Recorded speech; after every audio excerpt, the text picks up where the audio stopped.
My full name is Rebecca Smith. I'm 32 years old, and I married my husband, Michael, about 3 years ago in the spring. Our relationship is great, and we are also very close to his sister, Emily. We get along like sisters. This story involves a man named Daniel, who later married Emily. Michael and I have been together for over 10 years, even before we got married, so we are like parents to Emily. We always wished for her happiness and took care of her. Because of this, when Emily got a marriage proposal from her fiancé, she wanted to introduce him to us, her second parents. "I want to introduce my fiancé to you both," she told us. That moment was very special for us as a couple. We felt so happy because Emily, whom we love like a daughter, was finding her partner and working towards a happy future. It was a joyful moment for both me and Michael, and our hearts were full of happiness. Finally, the day came. Emily brought Daniel, her chosen partner, to meet us. Daniel seemed to be around my age, maybe 32. He was 5 years older than Emily, which made me realize she likes older men. I watched him quietly and was impressed by his solid appearance and calm attitude. However, I noticed Daniel kept glancing at me. Did he want to say something to me? Was there something about me that bothered him? Or was it just a coincidence? These questions popped into my mind. I quickly checked my clothes and hairstyle for any issues, but found nothing wrong. Maybe realizing it was rude to stare, Daniel quickly looked away. In the end, we couldn't understand why he was watching me so closely, but Michael and I decided not to worry about it. We went on to introduce ourselves and started chatting with Emily and Daniel, who were sitting across the table from us. "Please take good care of my younger sister," was a classic phrase exchanged, and Michael responded with a smile, "Emily, I'm trusting you to him." Saying this, he'd entrusted Emily's future happiness to Daniel. This created a warm and friendly atmosphere at the gathering, easing the initial tension of our first meeting. At one point, Michael asked Daniel a question he was curious about. "Daniel, may I ask where you work?" I was very interested in his answer and listened carefully. Daniel answered proudly, puffing out his chest. "You might have heard of it. I work at TE Company, which is growing very rapidly right now." "TE Company? Is that the famous game development company?" "Yes, that's correct. I actually started working at TE Company last year, but I didn't leave my old job because I didn't like it. TE Company approached me directly because they valued my skills highly, so it's like a promotion for me. Don't worry, I didn't start as a regular employee." Hearing this surprising story, both Michael and I were amazed. I couldn't help but widen my eyes, and our gazes met. Seeing our shocked reactions, Daniel seemed satisfied that he had made an impression, and he spoke with even more pride. "That's why I want you to trust me completely with Emily. I'm climbing the career ladder quickly at TE Company, and I'm confident that I'm progressing faster than most. Even though I started at a regular level, my salary will increase rapidly, and I'll move up in the company quickly, so please don't worry." When I heard what Daniel said, I was so surprised that I couldn't speak. TE Company is super famous, and I know a lot about it. Michael probably knows about it too.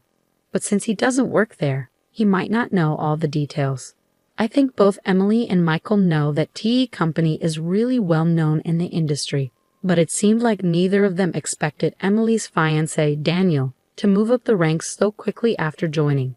I didn't expect it either. Some parts of Daniel's story made me feel a bit uneasy, but I decided to believe him since he talked about being recruited by TE Company and climbing the career ladder really fast. As we talked about other things, I was curious to know how they met and got together. They said they met through a friend they both knew. Daniel was looking for someone special but didn't want to go to matchmaking events, so he met Emily through a friend he trusted. Emily wasn't actively looking for a boyfriend, but she decided to meet Daniel when her friend suggested it. "I really like how Daniel always makes me smile. His clumsiness is kind of cute too," Emily shared. Hearing them talk about their feelings was like hearing something really sweet. Even though we weren't eating anything sugary, their closeness and love for each other were really clear. But there was something that bothered me. As they were leaving our house, Daniel and Emily were talking about bringing rice and gifts. While they were busy with that, Daniel came up to me a bit separately and asked suddenly, "Hey, do you maybe not remember me?" His question caught me off guard, and I couldn't help but tilt my head in confusion. "Do you really not remember me?" he asked again, sounding doubtful. His face was handsome, but I couldn't recall any close friend named Daniel. I tried hard to remember, but I couldn't. Seeing me struggling to remember, Daniel sighed a little, looking disappointed. Well then, let's exchange contact info. And please tell Michael later. I forgot to exchange contacts with him. I was shocked by his sudden informal tone. Even if we were close in the past, I couldn't remember it. And I couldn't recall being close with someone who would speak so rudely. Inside, I was full of questions like, who is he? What kind of relationship did we have? But since Emily was there, I didn't think it was the right time to ask or say anything, so I stayed quiet. After we exchanged contact info, I decided to text him to clear up my doubts. But before I could, he messaged me first, saying, I'm surprised. The girl who used to sit quietly in the corner of the classroom in elementary school is married before me. Your face hasn't changed much since then, so I recognized you right away. Growing up, I lived far away, and in elementary school, I was teased by many classmates. Those memories are painful, so I moved away with my family for middle school. In the new city, I met Michael, a wonderful friend, and we became close. I'd rather not think about elementary school. His words surprised me, so I asked, what do you mean? I didn't want anyone to misunderstand, so I explained that Michael was involved in our messages. We agreed that Michael would be included whenever Daniel and I needed to exchange info. I didn't share my background or reasons with Daniel. After explaining, Daniel smiled warmly and asked, do you remember being called PU girl in elementary school? The term PU girl had a specific meaning. It was used to tease me by my classmates because I was from a single-parent family. Even though we weren't really struggling financially, there was a time when other moms assumed we were, just because my mom was a single parent. This rumor might have spread among the kids and led to the teasing. Because of this, and because my mom was considering taking legal action against the moms spreading rumors, I decided to move to a new place. Since then, I haven't heard that unpleasant nickname, which used to cause me so much trouble. But one day, I was surprised when a man admitted he didn't even know what the word poor meant. I calmly told him, please watch what you say. You're my sister-in-law's fiancé, and that's all. Please don't say things that don't make sense. After that, he didn't message me anymore. Maybe he took my words seriously and realized he shouldn't be rude. But watching all this, Michael seemed really uncomfortable with the way the man spoke, and his face changed quickly. What is that guy even thinking? It's like he doesn't realize he's talking to the sister-in-law of the woman he's going to marry, and bringing up stuff from elementary school and acting like nothing's changed. That's just crazy, Michael said, his anger showing. Seeing Michael so upset, I tried to calm him down, saying, take it easy, take it easy. But I was also worried, so I called my mom right away and asked her to find a class photo from my elementary school days. I wanted to see if there was a classmate named Daniel in it. Mom quickly found a boy named Daniel and said on the phone, wasn't this Daniel the one who used to bully you the most? Suddenly, I remembered everything I had forgotten. Daniel was indeed the main bully. Just to be sure, I asked Mom to send me the photo. Looking at it, he looked quite different now, bigger and chubby. That's probably why I didn't recognize him. After that, I decided to look into things further. A few months after our first meeting, I got a call from Emily, which was surprising after such a long time. Rebecca, we haven't got your RSVP for the wedding invitation yet. Are you and your husband planning to come? What wedding invitation? We were really looking forward to it, but we never got it, I told her. Emily seemed surprised and said, I definitely sent it. Maybe something went wrong. Anyway, I'll bring it to you tomorrow, she said, sounding very sincere. The next day, Michael and I got the invitation directly from Emily, and we told her we'd be there. At that point, we had no idea what would happen at the wedding or how it would affect us. No one could have guessed what was coming next. On the day of the wedding, Emily looked stunning in her pure white dress, like an angel. I congratulated her with tears in my eyes, hoping for her happiness and ours too. But Daniel, the groom, quickly soured the mood. He pointed at me, surprising all of us. Why are you here? I didn't invite you, he said, looking very displeased. It seemed like Daniel went out of his way to make sure Michael and I didn't get an invitation. This woman grew up with just her mom. When things got tough, she ran away. Maybe she had some money problems, and now she's with a rich guy, thinking life will be easy. She's living in a dream, he said. Despite not knowing anything about my past, Daniel falsely accused me. Michael, sitting next to me, clenched his fist in anger. But I told him to calm down. Daniel kept making false accusations against me. I have an important job at a well-known company. Are you planning to use your connection as my sister-in-law to get money from me if I marry Emily? He asked firmly. His friends were shocked and started getting excited.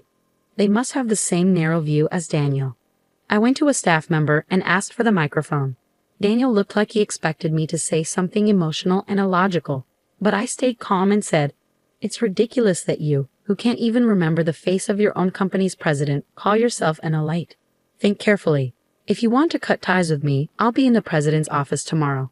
We'll go through HR procedures." After handing back the microphone, I confidently returned to my seat with a calm demeanor.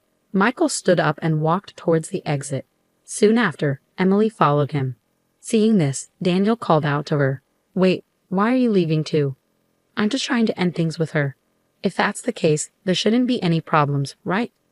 Not fully grasping the situation, Daniel spoke to Emily, who gave him a cold look. "You really don't know Rebecca, do you? She's the CEO of Tea Company. I respect and deeply admire her. I can't forgive you for insulting her. I'm ending this engagement right now. You've ruined such an important day. Be prepared."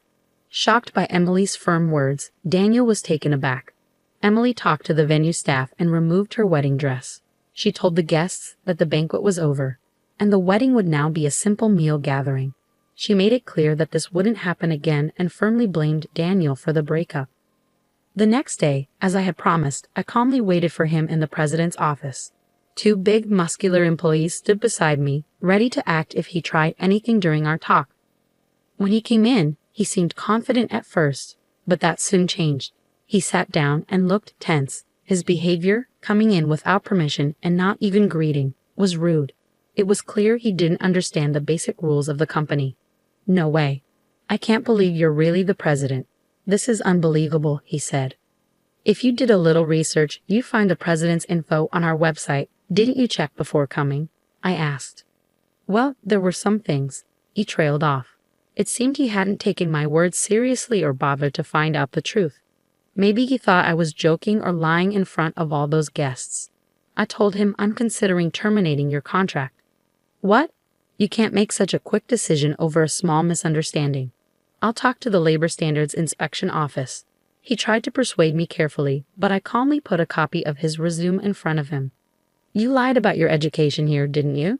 And you claim to have skills you don't actually have, like Excel and video editing. Is that true?" "Well, about that," he started.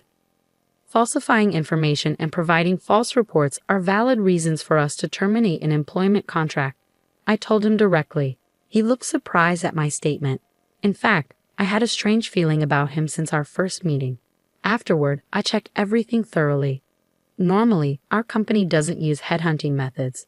Even if we do, I personally meet and interview recommended candidates. But I don't remember having a deep conversation with Daniel.